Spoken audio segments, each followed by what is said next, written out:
everybody. We're delighted to see so many of you here this evening. My name is Catherine Clue-Mulvaney and I work in the Faculty of Nursing and Midwifery, and we're delighted to welcome you to the PNA Summer Webinar Series, which has been ongoing for the last few weeks. Hopefully it's something a little bit different for the summer, and Aisling Culhane, the Research and Development Officer from the PNA, will say a few words. So we'll just hand over to Aisling there now. Good evening, everybody. You're most welcome, and it's lovely for you to all join us this evening. I'm here with my colleagues and Claire, actually, who is our mindfulness guru, who is an advanced nurse practitioner in Connolly Hospital. Catherine's going to give you her full introduction shortly, but I think it's appropriate and apt on such a glum evening, pre-storm, pre-Ella, and as we work towards moving into the autumn and hopefully some movement in where we are and where we find ourselves.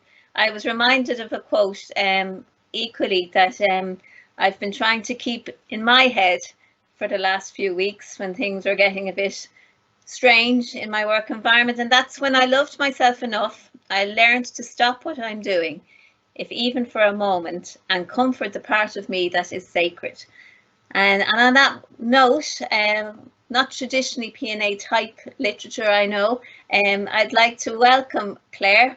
Catherine's going to go through her biography with you, and it's very nice of you to join us, and you're most welcome this evening. Thank you. Hello, Kath. Thanks, Aisling. So we're absolutely delighted to welcome Claire McCarrick this evening. Claire is a fellow of the Faculty of Nursing and Midwifery, and more importantly, she's a registered advanced nurse practitioner, liaison psychiatry, and working in Connolly Hospital in that role since 2018. She undertook her intellectual disability nursing originally with St John of God's and DKIT, went on and completed her BSc in nursing, her HDIP in mental health, and she's worked in Ireland and Australia, and has experience in the community and the acute sector. She was then a manager for a while, progressed on to be a clinical nurse specialist, and now is a registered advanced nurse practitioner. She has her prescribing certificate completed, and at the minute she's studying for a PG cert in applied health and wellness coaching. And she's introduced a mindfulness program for the staff in Connolly, which is being piloted and is going very, very successfully. And as Aisling said, with the weather so bad, it's lovely to have something now to get us all in the zone for a good night's sleep, hopefully. So Claire, we're thrilled to have you here, and over to you. Thank you very much. I hope everyone can hear me. Thanks very much. I hope everyone can hear me. So we'll get started now in a minute, but if you want to make yourself really comfortable in your space and maybe throw off the shoes or grab a blanket or whatever, it would be a good time to do it. And I'll just invite you all to take a moment, perhaps close your eyes or lower your gaze, and get comfortable in your seat, and taking a moment to pause and check in with how you're feeling and what's here in this moment. Maybe beginning by noticing any bodily sensations you might be feeling, or just generally checking in with yourself. Are you tense or relaxed and at ease? Seeing if the body is acting as a barometer for how you are feeling now.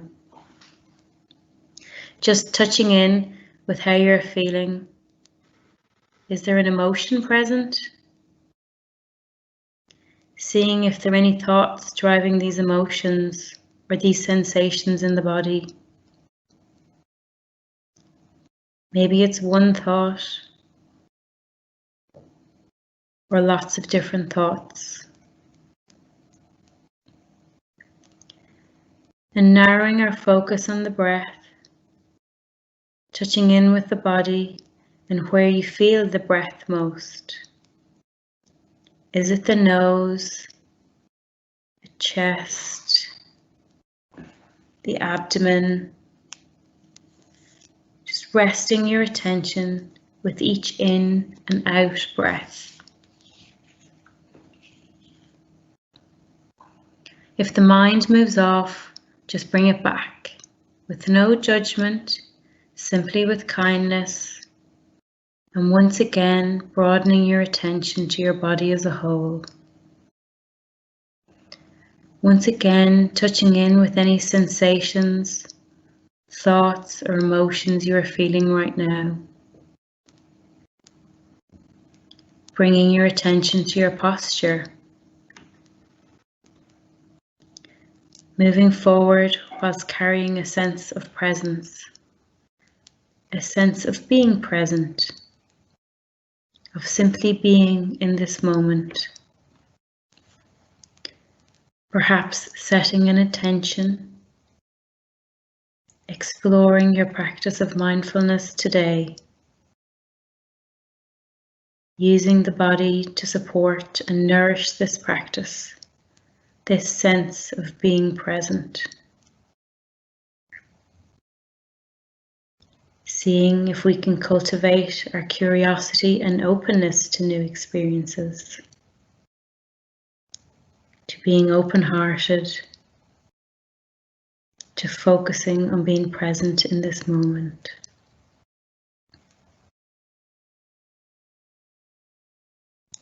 Perhaps asking the question, why is it important? How might it be helpful to reconnect the body and mind? How might it be helpful not only for myself, but how I interact with others, how I find my place in this world?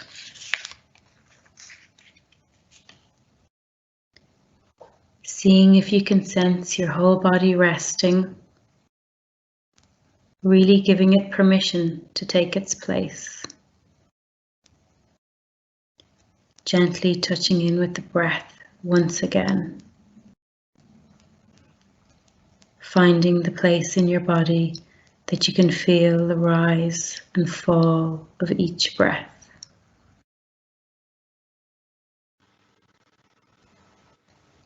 Having a sense of breathing in the body.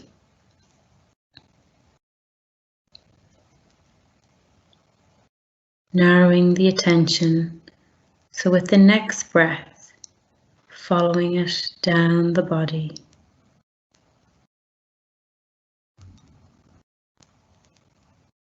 Focusing the attention to the breath, reaching all the way down to your toes.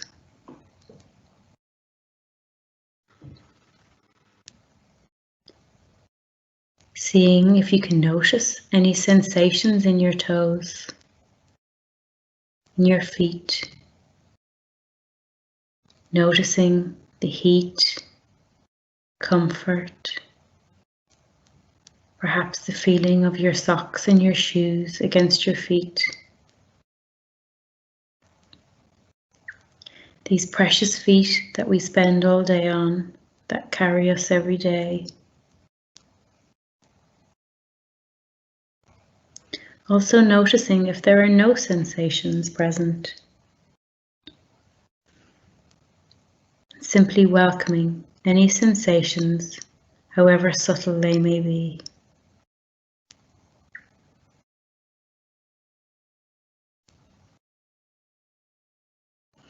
Noticing when the mind moves off, and gently, without judgment, redirecting your attention back.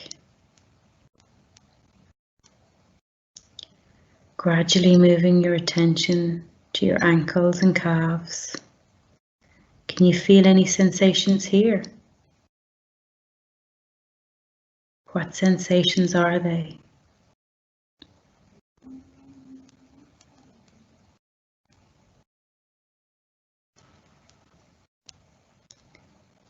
And what can you notice about your knees and thighs? Perhaps the chair beneath you? Perhaps pain, discomfort? Noticing what's there. Simply being in the moment.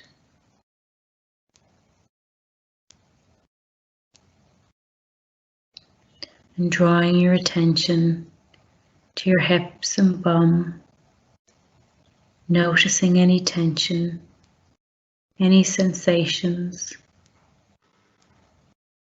or perhaps that there are no sensations.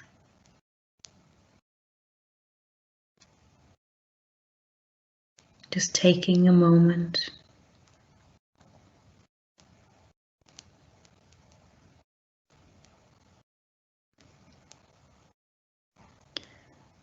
Focusing now on your abdomen, noticing anything here. Are you hungry? Full? Is this where you hold your worries, fears, and anxieties?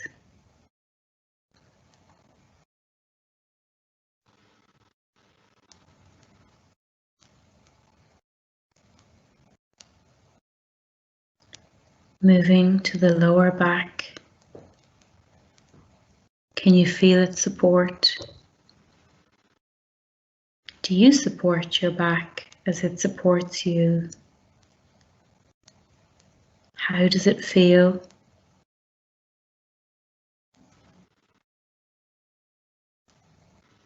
And has your mind wandered off?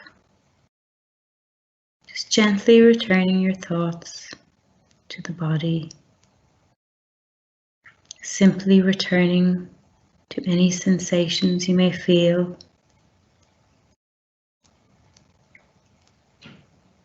And now in the upper back, the shoulders, the shoulder blades.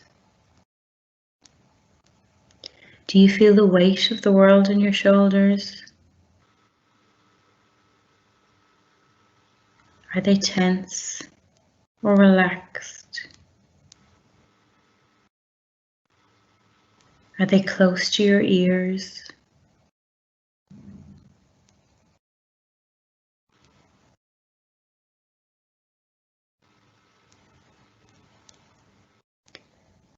And drawing your attention to the chest, noticing the rise and fall of the chest with each breath.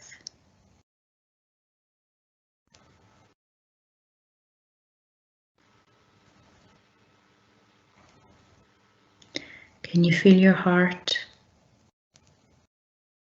Can you sense your heart beating in your chest?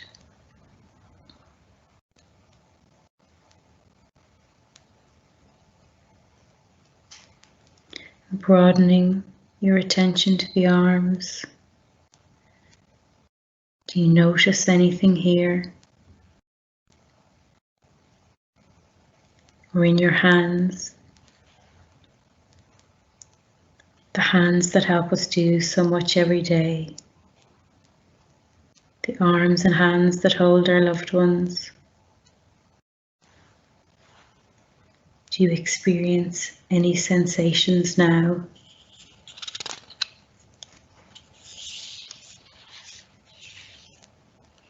Noticing where the mind is.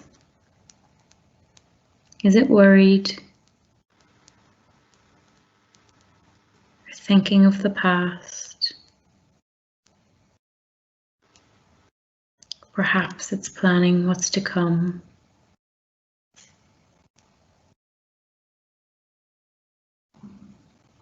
Gently returning our focus to the body and any sensations we may be feeling in our neck,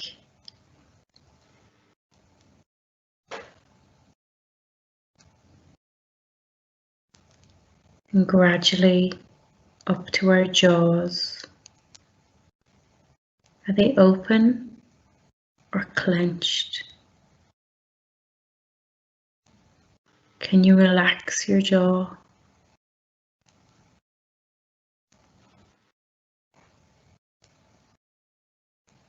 And what about the eyes and the forehead? Are you frowning and tense? Just noticing what's there, what sensations.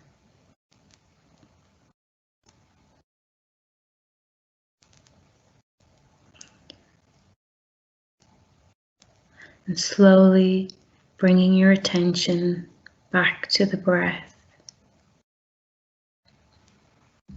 focusing on where we feel the breath in our bodies.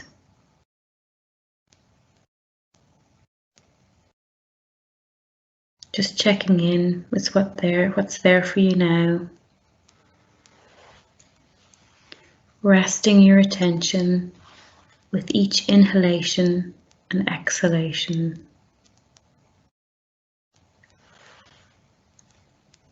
Simply being present in the moment.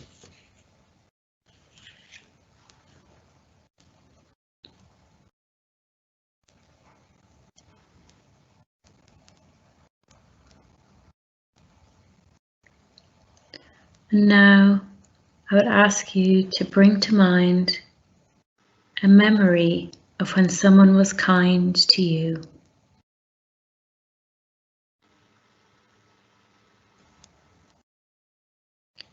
Recall the detail of what happened and go through it in your mind.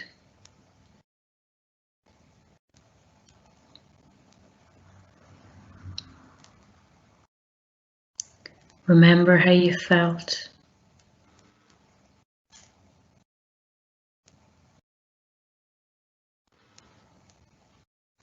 Notice how this act of kindness feels in your body now.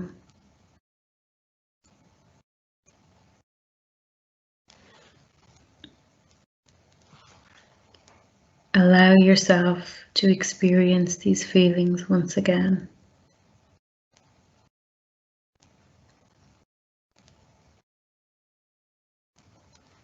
Becoming familiar with this felt sense of kindness.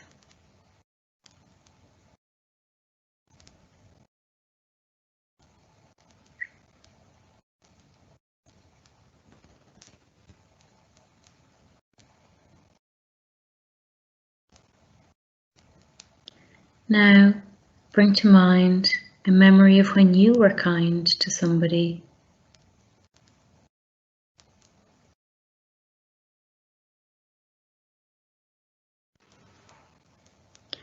Recalling the details of what happened, going over it in your mind.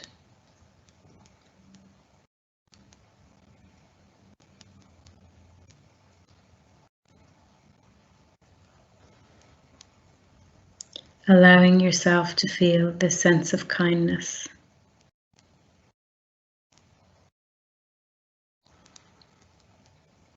Resting in a felt sense of kindness. Perhaps imagining resting within a warm glow of kindness.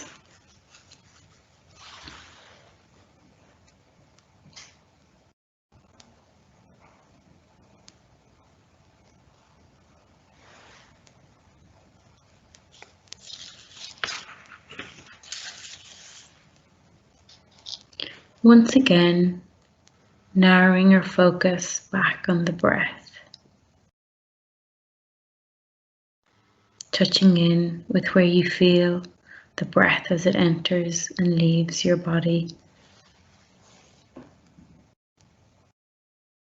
Resting your attention within each inhalation and exhalation.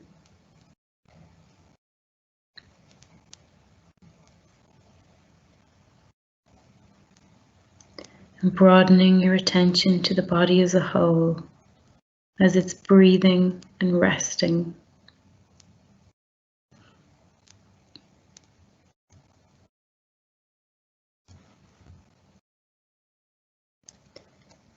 And checking in with how you're feeling now. Is it different to the start? Or perhaps the same?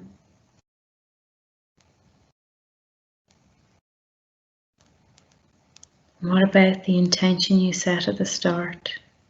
Was it fulfilled?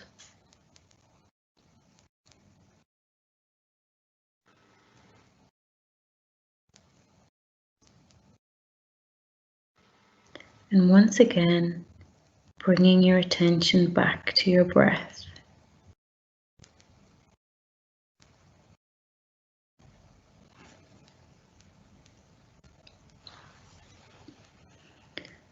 And slowly, in your own time, beginning to move your fingers and toes,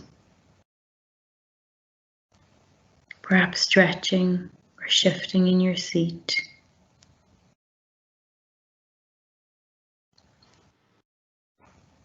And as you maintain your sense of mind and body, gradually opening the eyes and taking a moment to readjust.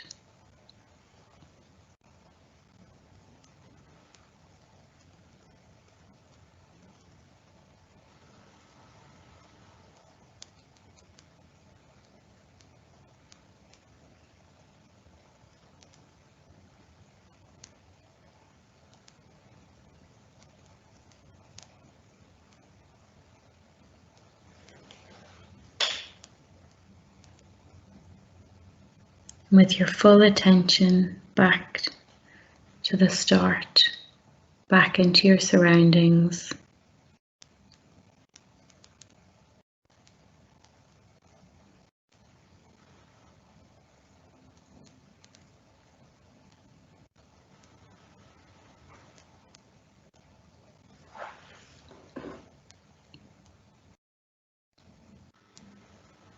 So I hope everybody found that helpful and relaxing and peaceful.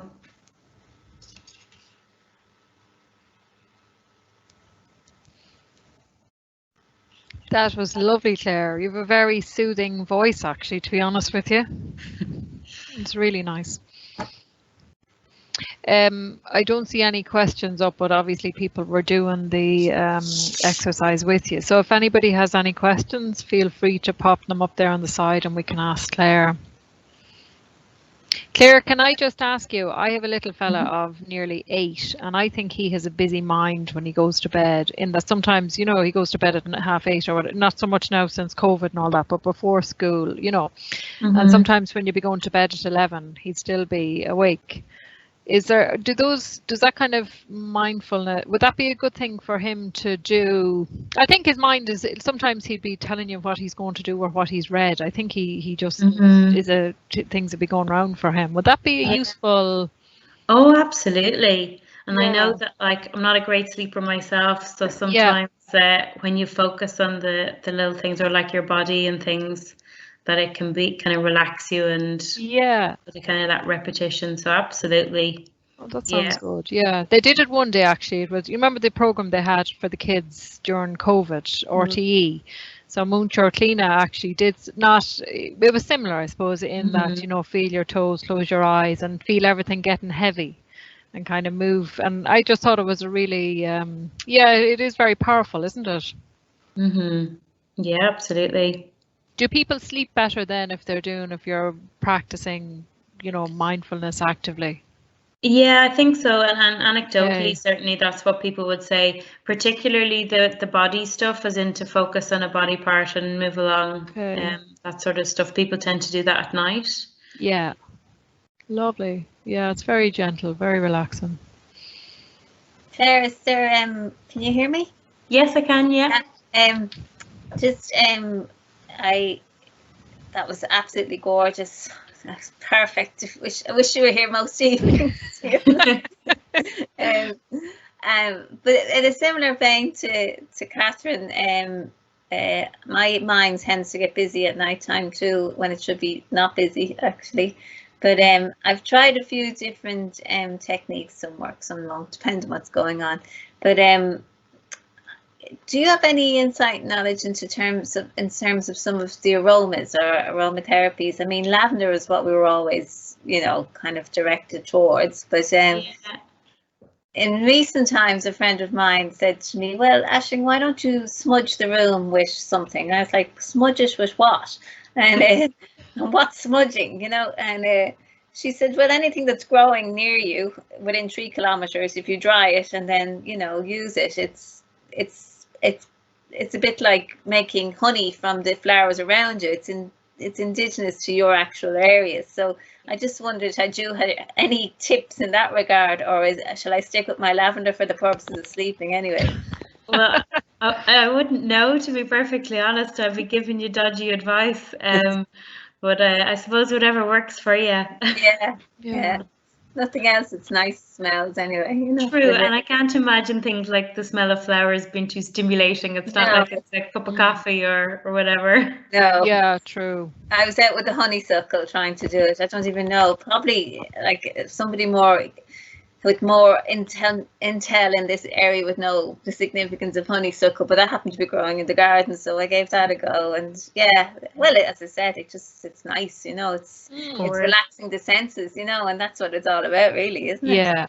It's certainly not going to do any harm, is it, to have a bit of honeysuckle in your room? No.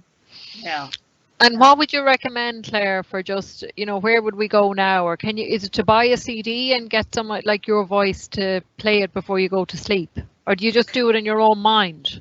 I would do it in my own mind, but I find it helpful also to listen to other people. It's probably a bit more relaxing even to listen to other people because you don't have to think. But there's loads of different resources, and I suppose it's a bit like books, isn't it? What suits one person isn't always necessarily going to suit another. But there's actually for the slightly longer stuff, but Beaumont have a really good it's called MARC, M-A-R-C. I think it's maybe Meditation and Relaxation Center or something like that. They have loads of mindfulness resources on it that you can just listen to. Yeah. And the Sanctuary as well do mindfulness sessions. Who are the Sanctuary now, Claire? They are they do it online now with Zoom. So they're all free.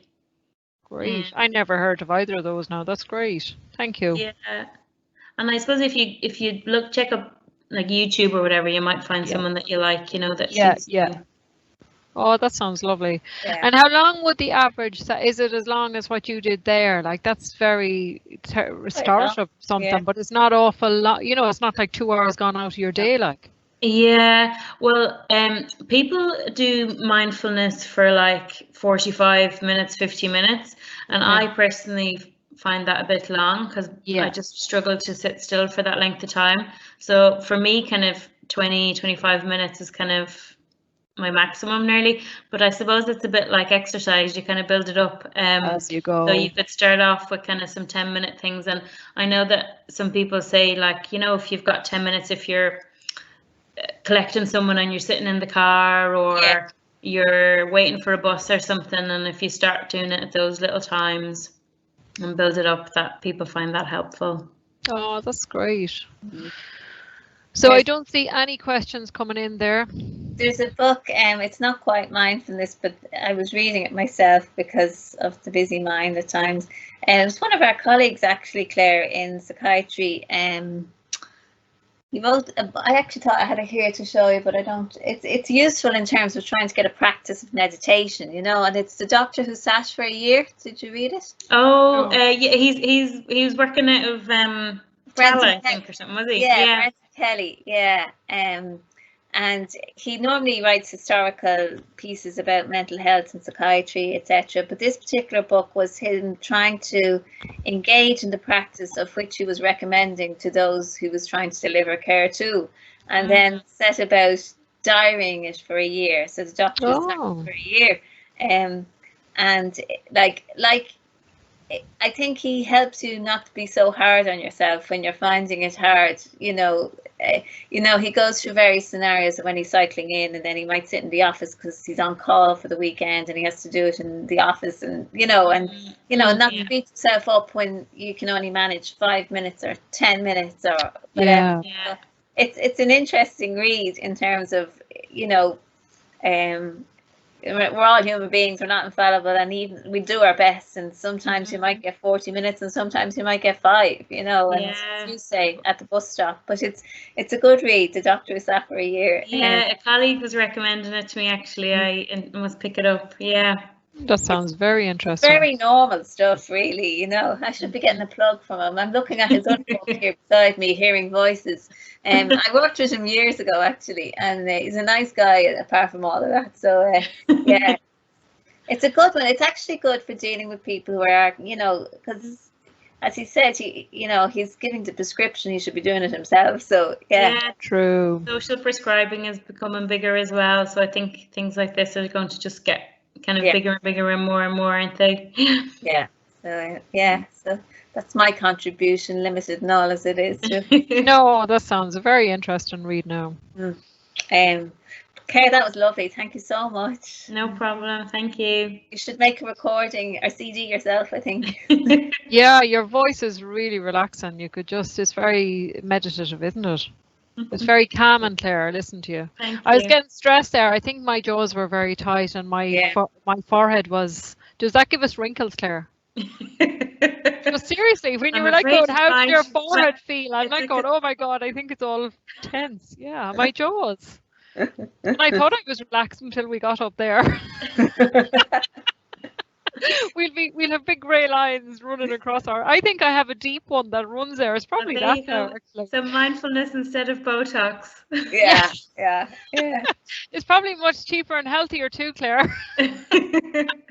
Back in the good old days when I used to get to the odd real yoga class that wasn't on Zoom, our yoga teacher used to drop, you know, the eye pillows on your eyes, and they do make you close, as against me, who spends so many times. Sometimes I work so hard in keeping them closed that I'm not doing what I should be doing, you know. Yeah. So the eye pillow is good because it's heavy, it's weight, you know, it's good.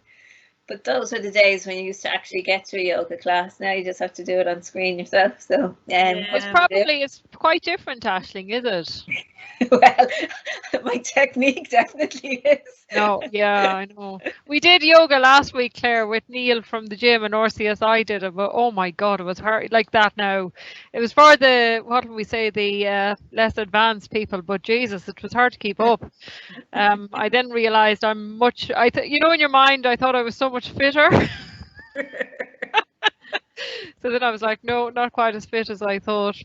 So there's no questions from any of the attendees. You had a few, Claire, so that's great. And I hope everybody really enjoyed the session. Aisling, have you any other questions, or Anya have any questions or anything? You're happy?